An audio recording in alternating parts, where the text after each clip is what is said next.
बहिया में उज करेला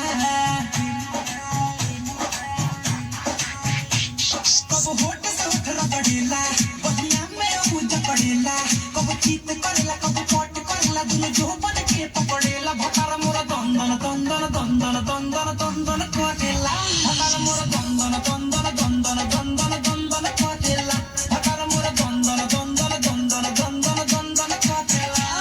कब होठ से उठ रगड़ेला बहिया में उज करेला कब चीत करेला कब पट करेला दुनु जो बन के पकड़ेला भटार मोरा दंदन दंदन दंदन दंदन दंदन करेला भटार मोरा दंदन दंदन दंदन दंदन दंदन करेला भटार मोरा दंदन दंदन दंदन दंदन दंदन करेला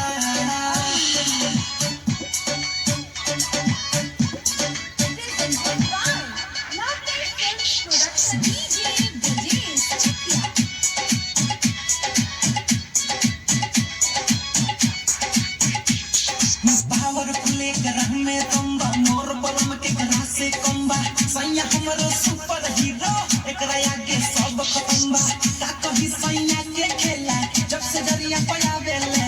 लगते दिसडी सखी हमके उसी हिलावेले दिन रात करला आधी रात करला कब भी मतलब पकड़ेला